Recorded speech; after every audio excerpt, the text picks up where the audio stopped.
आज मेरे लिए बहुत बड़ा खूबसूरत दिन था। मैं दुल्हन बनी सेज पर बैठी थी। मेरा बदन अंदर से बहुत काँप रहा था। अब मुझे इतना ज़रूरी काम करना था, लेकिन मैं उस बात को समझ नहीं पा रही थी। मैं इतने भारी लहंगे और ज़ेवर के साथ इतना ज़रूरी काम कैसे करूँगी? मेरी माँ अभी थोड़ी मिनट पहले ही मुझे इस बात की याद दिला गई थी। और फिर से मैं काँपते हुए बेड से नीचे उतरी, अपना लहंगा सँभाला और दरवाजे की चौखट पार कर ली और अपने कमरे से निकलकर मैं किचन की तरफ चली गई। घर में बहुत सारे मेहमान भरे हुए थे, लेकिन उस वक्त मेरी किस्मत बहुत अच्छी थी। सब लोग खाना खाने के लिए बैठे हुए थे। किचन की तरफ कोई भी नहीं था, क्योंकि खाने का इंतज़ाम आंगन में किया गया था। मैं छोटे छोटे कदम उठाती रसोई तक पहुंची। मैं नहीं जानती थी कि कौन सी चीज़ कहाँ पड़ी है। अभी मैं इसी परेशानी में खड़ी थी कि एक आवाज़ ने मुझे सर से पाँव तक हिला दिया। ये नई नवेली दुल्हन, तुम यहाँ क्या कर रही हो? मेरी सास के इस सवाल ने मेरे पैरों तले से ज़मीन खींच ली। मैंने अपनी मुट्ठी को ज़ोर से बंद किया और धीरे से मैं अपनी सास की तरफ मुड़ी और डरते हुई आवाज़ में मैंने उन्हें कहा कि मुझे एक गिलास दूध चाहिए। मेरी सास बहुत नरम दिल की थी। उन्होंने मोहब्बत से मेरे सर पर हाथ फेरा और मुझे कहा, बेटा आप चलो, मैं आपके कमरे में दूध का गिलास भिजवा देती हूँ। लेकिन अगर वो थोड़ी देर में दूध का गिलास भिजवाती तो तब तक मेरा पति आ जाता, तो मैं अपना काम नहीं कर सकती थी। मैंने डरते डरते उन्हें कहा कि आप मुझे पकड़ा दे, मैं ले जाती हूँ। तो मेरी सास ने मुझे दूध का गिलास बनाकर पकड़ा दिया और मैं जल्दी से अपने कमरे में आ गई। कमरे में आकर मैंने गिलास टेबल पर रखा और अपनी मुट्ठी में दबी हुई पुड़िया को गिलास में डाल दी और जल्दी से उस गिलास को हिलाया ताकि वो दवा पूरी तरह से दूध में मिल जाए। ये काम करके मैंने गहरी सांस ली थी और चलती हुई बेड पर आ बैठी। अब मुझे अपने पति का इंतज़ार था। अब इंतज़ार ख़त्म होने वाला था। मेरा पति 10 मिनट के बाद मेरे कमरे में आ गए। इतना ऊंचा लंबा कद, गेहुआ सा रंग और शेरवानी पहने हुए वो बहुत हैंडसम लग रहा था। मुझे यकीन नहीं हुआ मेरे माँ बाप ने मेरे लिए इतना अच्छा शहज़ादा चुना है। लेकिन अपने अंदर की खामियां जब मुझे नज़र आई तो मेरा दिल बैठ गया। मेरी सारी खुशियाँ पानी की तरह बह गई। मेरे पति का नाम विकास था। उसने आकर मुझे बड़े प्यार से देखा और मुझसे फिर एक दो बातें की। थोड़ी देर तक मुझे देखता ही रहा। बाद में मैंने उसे दूध का गिलास पकड़ा दिया। दूध का गिलास पीते ही मुझे ऐसे महसूस हुआ जैसे उसने अपने सर को झटका है और दूध पीने के फ़ौरन बाद वो गुमसुम सा हो गया और 10 मिनट के बाद वो बेहोश होने लगा। मुझे अपने किए पर बहुत शर्मिंदगी थी, लेकिन इसके अलावा मेरे पास और कोई रास्ता नहीं था, क्योंकि मुझे अपने माँ बाप की बात भी ज़रूरी माननी थी। अपने घर को बचाने के लिए मेरी माँ मुझे रोज़ाना फ़ोन करके ये बात याद दिलाती कि मैंने अपने पति को दूध पिलाना है, लेकिन इस बात का पता मेरे पति को नहीं चले कि मुझे ये सब कुछ करना अच्छा नहीं लगता। लेकिन मुझे अपनी माँ की बात भी माननी थी। इसी वजह से वो जैसे मुझे कहती थी, मैं वैसे ही पति को रोज़ाना दवा पिलाती रही। दवा पीने के बाद कभी भी वो बिल्कुल चुप हो जाता, फिर सो जाता और कई दिन तक ये सिलसिला चलता रहा। और दवाइयाँ भी मैंने छुपा रखी थी ताकि किसी की नज़र में ना आए। एक दिन जब मैंने अपने पति को दवाई दूध में मिलाकर पिलाई तो वो वॉशरूम में चला गया। मुझे बहुत हैरत हुई, लेकिन मेरे दिल की तसल्ली थी कि दवा 3 मिनट के बाद ही असर करती है। जब वो वापस आया तो उसी तरह से गुमसुम सा होकर लेट गया। आज कुछ दिनों के बाद मेरी माँ मुझसे मिलने आई थी। मैं अपनी माँ को देखकर बहुत खुश हुई, लेकिन उन्होंने आते ही मुझसे सवाल जवाब शुरू किए कि तुम रोज़ाना बिना समय गवाए ये दवाई दे रही हो ना? मैंने उनकी तसल्ली के लिए हाँ में सिर हिला दिया। रोज़ाना वक्त पर ही उन्हें दवाइयाँ देती रहो। उन्होंने मेरे सर पर हाथ रखा और मुझसे कहा कि बस मेरी बेटी, तुम्हें किसी को नहीं बताना, खासकर अपनी सास को। अगर किसी को भी इस बात की भनक लग गई तो ये लोग तुम्हें बहुत जलील करेंगे और तुम्हारा पति तुम्हें डिवोर्स भी दे देगा। ये सोचकर ही मेरी रूह कांप गई। इस घर में मेरा पति, मेरी सास, बस हम तीन ही लोग रहते थे। मेरी सास बहुत ही अच्छी और नेक औरत थी। कभी कभी मेरा दिल करता था कि मैं उन्हें सारी बात बता दूं, लेकिन फिर अपनी माँ की बातों की वजह से मैं चुप रहती।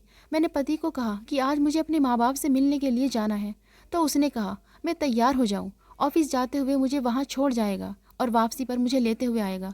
मैंने भी हाँ में सिर हिला दिया और तैयारी करने चली गई। अपने घर आकर अलग सा ही सुकून मिला। अपने माँ बाप से मिलकर मुझे खुशी हुई, लेकिन मेरे माँ पापा का रवैया कुछ रूखा सा था। मुझे लगा कि उनकी शायद तबीयत ठीक नहीं होगी। मेरे माँ बाप ने मुझसे पूछा, तुम घर कब जाओगी? तो मैंने अपनी माँ को बताया कि शाम के वक्त मेरा पति मुझे लेने के लिए आएगा। तो उन्होंने कहा, तुम शाम तक ज़रूर चली जाना, क्योंकि दवा को नागा नहीं करना। और फिर मैं अपने घर आ गई। एक दिन मेरा पति और मेरी सास दोनों बहुत ही गुस्से में मेरे कमरे में आए और उन दोनों के चेहरे देखते ही मैं तो डर गई। मुझे कुछ समझ नहीं आया कि इस तरह गुस्से में क्यों हैं। अब तो मुझे यकीन हो गया कि वाकई उनको मेरी सच्चाई मालूम पड़ गई है। मेरी सास ने आते ही मुझे बाजू से खींचा और कहा कि इससे पहले कि हम तुम्हारे साथ कुछ कर दें, तुम इस घर से निकल जाओ। मेरे पति ने अपने मुंह से कुछ भी नहीं बोला था और मैं एक जगह सुन होकर रह गई। मैं क्या करूँगी? मैं कहाँ जाऊँगी?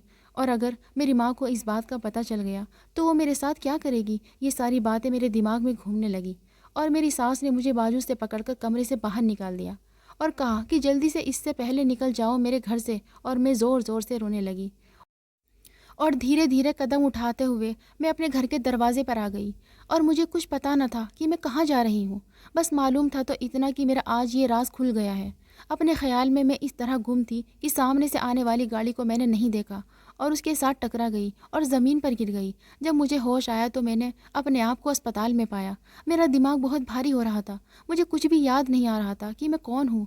बस इतना ही याद था कि मैं किसी गाड़ी से टकरा गई हूँ और मुझे बहुत गहरी चोट लगी थी सर पर। तभी मैंने अपने बेड के पास एक अजनबी को बैठे हुए देखा। तो उस अजनबी को देखकर मैंने अनजान नज़रों से उससे सवाल किया कि आप कौन हैं? तो अजनबी ने मुझे कहा कि मैं आपका ख्याल रखने वाला हूँ, आप परेशान ना हो। आपका एक्सीडेंट हो गया था 1 महीना पहले और मैं आपको लेकर आया था। 1 महीने तक आप कोमा में ही रही और अभी आपको होश आया है, तो इसलिए अपने दिमाग के ऊपर ज़्यादा बोझ नहीं डालो और अच्छे से रहो। मैं उससे पूछना चाहती थी कि मैं कौन हूँ, मेरा घर कहाँ है, मेरे पापा कौन है, लेकिन मैं उससे कुछ भी नहीं पूछ पाई। 1-2 दिन में मैं पूरी तरह से अच्छी हुई तो अजनबी ने मुझसे कहा कि आपकी याददाश्त खो गई है और मैं तुम्हारे घर वालों के बारे में कुछ भी नहीं जानता। आप इस तरह करें, आप मेरे घर चलें। मेरे घर में मेरी माँ रहती है, वो आपकी देखभाल करेंगी। वो अजनबी बहुत भला इंसान दिख रहा था। इस वक्त मेरे पास भी कोई और सहारा नहीं था और ना ही मुझे कुछ याद था। इसी वजह से मैं उस अजनबी के साथ उसी के घर आ गई। उस अजनबी और उसकी माँ ने मेरा बहुत ख्याल रखा। मुझे आराम मालूम हुआ था। थोड़े ही दिनों में मैं एकदम से अच्छी हो गई, लेकिन अभी भी एक बात मुझे अंदर से खटकती थी कि मुझे अपना बीता हुआ कल क्यों याद नहीं आता। और जब मैं पुरानी बातों को सोचने की कोशिश करती तो मेरे अंदर एक लहर सी उठती और जब ऐसे होता तो मैं सोचना बंद करके फिर बिस्तर पर लेट जाती। यूं ही कुछ दिन चलते रहे और उस अजनबी के घर एक औरत आई जिसने मुझसे कहा कि वो मेरी माँ है। ये सुनकर मैं बहुत हैरान और परेशान हो गई कि आखिर मेरी माँ ने मुझे किस तरह से ढूंढा होगा और मैं उनके साथ घर आ गई। अभी भी मेरी याददाश्त वापस नहीं आई थी, लेकिन मुझे यकीन था कि वो औरत मुझसे झूठ नहीं बोल रही। वो सच में मेरी माँ है। जिस तरह वो मुझसे मोहब्बत से पेश आ रही थी। घर वापस आने के बाद मैंने देखा कि मेरे पापा बहुत परेशान थे। हर वक्त अपने कमरे में ही रहते थे। उन्होंने एक बार भी मुझसे कोई बात नहीं की थी। उनके चेहरे को देखकर लगता था कि वो मुझसे गुस्सा है। मुझे कुछ समझ नहीं आया कि मेरी मम्मी मुझसे इतनी मोहब्बत से बात करती है और मेरे पापा इस तरह मेरे से दूर रहते हैं। एक दिन मैं उनके कमरे में गई तो वो लेटे हुए थे। मुझे देखकर वो उठ बैठे। तो मैंने उनसे सवाल किया, पापा मुझे कुछ भी याद नहीं है कि मेरा कल क्या था, मैं कौन हूँ, लेकिन एक बात मुझे खाए जा रही है, वो ये कि आप मुझसे इस तरह क्यों गुस्सा होते हैं। मेरे पापा ने मुझसे कहा कि मैंने और तुम्हारी माँ ने तुम्हारे प्यार में कौन सी कमी रखी थी जो तुमने हम सबको इतना बड़ा धोखा दिया। ये सुनते ही मेरे पैरों तले से ज़मीन निकल गई। शायद मैंने कुछ बहुत गलत किया था जिसकी वजह से मेरे पापा मुझसे नाराज़ रहते थे। वो रोने लगे और उनकी हालत पर मैं तड़प गई। उनको चुप करवाने की बहुत कोशिश की, लेकिन उन्होंने मुझसे कहा कि मैं इस कमरे से चली जाऊं। मैं दिल पर पत्थर रखकर वहां से चली आई। मुझे बहुत शर्मिंदगी हुई थी कि मेरे पापा को मेरी वजह से इतनी तकलीफ हुई है। मैं चाहती थी कि अब जल्दी से जल्द मेरी याददाश्त वापस आ जाए और मुझे पता चल जाए कि आखिर ऐसा मैंने क्या किया है। और फिर एक दिन वो हुआ जिसके बारे में मैंने कभी सोचा भी नहीं था। मैं कमरे में सोई थी और मेरी मम्मी के पास दूसरे कमरे में उनकी बचपन की दोस्त आई बैठी थी। वो दोनों बहुत सालों बाद मिल रही थी। मेरी माँ ने पहले ही मुझे बताया था कि उनकी दोस्त आने वाली है। मैं फ्रेश होकर उनके कमरे की तरफ गई तो मेरी मम्मी अपनी दोस्त को अपने बीते हुए कल की बातें सुना रही थी। मुझे भी थोड़ा शक हुआ तो मैं भी दरवाजे से खड़ी होकर उनकी बातें सुनने लगी। मुझे पता था ये गलत है, मगर मैं अपने शक के हाथों मजबूर थी। मेरी माँ की आवाज़ बहुत कम थी लेकिन गम में डूबी हुई थी। मैं हैरान व परेशान रह गई। वो बड़ी खुश नज़र आने वाली मेरी माँ आज इस तरह परेशान क्यों है। मेरी माँ अपनी दोस्त को बता रही थी कि अपनी शादी वाले दिन वो बहुत खुश थी। वो अपने मनपसंद आदमी के साथ शादी करने जा रही थी। मैं जब इस घर में आई तो मेरी सारी खुशियाँ मिट्टी में मिल गई, क्योंकि मेरी सास ने मुझे ये नहीं बताया था कि उनका बेटा पहले से ही शादीशुदा है और अपनी पहली पत्नी को अभी भी प्यार करता है, जो कि कुछ दिन पहले ही ऊपर वाले को प्यारी हो गई थी और मुझे इस घर में उनकी बेटी की परवरिश के लिए लाया गया है। मेरे सर पर आसमान टूट पड़ा, क्योंकि ये सच्चाई इतनी खौफनाक थी। मैं उसको इतनी जल्दी कबूल नहीं कर पा रही थी। मैंने गुस्सा दिखाना चाहा तो मेरे पति ने मुझे कहा कि अगर मुझे इस घर में रहना है तो चुपचाप मेरी बेटी की परवरिश करनी होगी, नहीं तो तुम इस घर से जा सकती हो। और वो मुझे डिवोर्स देने के लिए भी राज़ी थे। मेरा दिल किया कि मैं उस लड़की की गर्दन दबा दूं। आज अगर ये ना होती तो मैं खुशी खुशी अपने पति के साथ रह रही होती, लेकिन मैं मजबूर होकर गई थी और मैंने इस लड़की की परवरिश शुरू कर दी।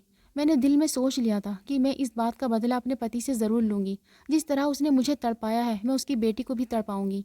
वो छोटी सी थी, उसने बातों को समझना शुरू किया तो मैंने उससे कहा कि उसे इस तरह की बीमारी है कि उसकी कभी भी शादी नहीं हो सकती। ये बात मैंने उसके नन्हे से दिमाग में डाल दी। मैंने अपनी बेटी को कहा कि वो बीमारी तुम्हें पैदाइशी है, जबकि वो मुझसे जब भी पूछती कि ये कौन सी बीमारी है तो मैं उससे कहती कि अंदरूनी बीमारी है जिसके बारे में मैं तुम्हें नहीं बता सकती, लेकिन अगर शादी के बाद तुम्हारे पति को पता चल गया तो वो तुम्हें डिवोर्स दे देगा और तुम्हारी सास तुम्हें जलील करेगी। जैसे ही मेरी बेटी 18 साल की हुई तो मैंने अपने पति को कहा कि तुम्हारी बेटी कह रही है कि जिसको मैं पसंद करती हूँ उसे मेरी शादी करवा दो, नहीं तो वो घर से भाग जाएगी। ये सुनकर मेरा पति बहुत गुस्से में आ गया और उसने उस आदमी से उसकी शादी करवा दी जिससे मैंने उसके लिए पसंद किया था। शादी के बाद ही मैं उसे रोज़ फ़ोन करके कहती कि तुमने अपने पति को वो दवाई खिलानी है ताकि तुम्हारी बीमारी के बारे में उसको पता न चले। वो लड़की मेरी सारी बातें मानती चली गई। मैं चाहती थी कि वो अपने पति को अपने ही हाथों से पागल कर दे और फिर अपने पति से डिवोर्स लेकर जब वो दोबारा इस घर में आए तो मैं इस पर बस चलन का इल्ज़ाम लगाकर उसके ख़ानदान को इसी तरह तड़पाऊँ जैसे उसने मुझे धमकी देकर तड़पाया था। लेकिन मेरा सारा प्लान चौपट हो गया और ख़राब हो गया जब उसके पति को मेरी असलियत का पता चल गया। उसका पति एक दिन ऑफिस से हमारे घर आया शाम के वक्त अपने ससुर और मुझसे मिलने के लिए। मैं फ़ोन पर बात कर रही थी कि तुमने दवाई पिलानी है और खिलानी है और ज़रूरी है, और साथ ही साथ ये भी कह रही थी कि अगर ऐसा नहीं किया तो तुम्हारे साथ बहुत बुरा होगा। और मेरी ये सारी बातें उसके पति ने सुन ली और मुझे कहा कि मैं उसकी मासूम पत्नी से दूर रहूं, नहीं तो वो मेरा बहुत बुरा हाल करेगा। और उसके बाद उसने वो दवाई खाई तो सही, लेकिन वो वॉशरूम में जाकर उल्टी कर दी और दिल में तय कर लिया कि वो अपनी पत्नी को ठीक करके ही रहेगा। और फिर उसको जब से पता चला कि मेरी पत्नी को इस तरह गलत दवाइयाँ खिलाई गई हैं जिससे वो जल्द ही मानसिक तौर पर बीमार होने वाली है, तो उसने डॉक्टर से बात की तो डॉक्टर ने उसे कहा कि अगर ये अपनी याददाश्त खो दे और आप लोग उसके दिमाग को कुछ इस तरह झटक दो कि ये सब भूल जाए तो हम उसके दिमाग से ये सारी बातें निकाल सकते हैं। और उसके पति ने भी ऐसा ही किया, अपनी गाड़ी से उसका एक्सीडेंट करवाया और अजनबी बनकर अपनी माँ के साथ मिलकर उसकी देखभाल की और उसका ख्याल भी रखा। और अब उसको मेरे पास छोड़ गया और मुझे ये धमकी दी है अगर मैंने उसका ख्याल न रखा तो वो मेरी करतूतों के बारे में पुलिस को बता देगा। अपनी पत्नी को यहाँ पर छोड़ने का मकसद ये है कि उसके बाप की गलतफहमी उनकी बेटी के खिलाफ ख़त्म हो जाए। वो अपनी दोस्त को और भी बहुत सारी बातें बता रही थी, लेकिन अपनी माँ की इतनी बातें सुनकर मेरे कदमों तले से ज़मीन खिसक गई। और इसी वक्त मुझे सब कुछ याद आने लगा। मेरी माँ मुझसे किस तरह मोहब्बत से पेश आती थी, लेकिन इसके साथ साथ वो मुझे कितना टॉर्चर भी करती थी कि मुझ में अंदरूनी कितनी सारी बीमारियां पैदा हो गई हैं। ये सही नहीं था, लेकिन मेरी माँ ने मेरे साथ बहुत बुरा किया था। यही सब सोचते हुए मैं बेहोश हो गई। जब मुझे होश आया तो मैं अपने कमरे में थी। मेरा पति और मेरी सास मेरे पास बैठे हुए थे। मेरे पापा भी वहाँ पर थे। उनको देखकर वो बहुत तेज़ रोने लगी। उन सब ने मुझे दिलासा दिया और कहा कि जो होना था वो हो गया, अब मैं अपने पति के साथ एक अच्छी ज़िंदगी की शुरुआत करूं। तभी वहाँ पर मेरी माँ आई और उन्होंने मुझसे बहुत माफ़ी मांगी और कहा कि मैं उनको माफ़ कर दूं। मुझे ये भी कहा कि मैंने किसी की बेटी के साथ बुरा किया, इसलिए मैं कभी माँ नहीं बन सकी। आज तक मैं अपने पति और तुम्हारे साथ अच्छा सलूक करती तो शायद मेरी भी औलाद होती, और मैंने खुले दिल से उन्हें माफ़ कर दिया। मैं आज खुश हूँ और आराम से अपनी ज़िंदगी अपने पति के साथ और सास के साथ बिता रही हूँ। अगर आपको हमारी आज की कहानी पसंद आई हो तो इसे लाइक करें और अपने दोस्तों के साथ शेयर करें। और हाँ, चैनल पर नए हैं तो चैनल को ज़रूर सब्सक्राइब करें।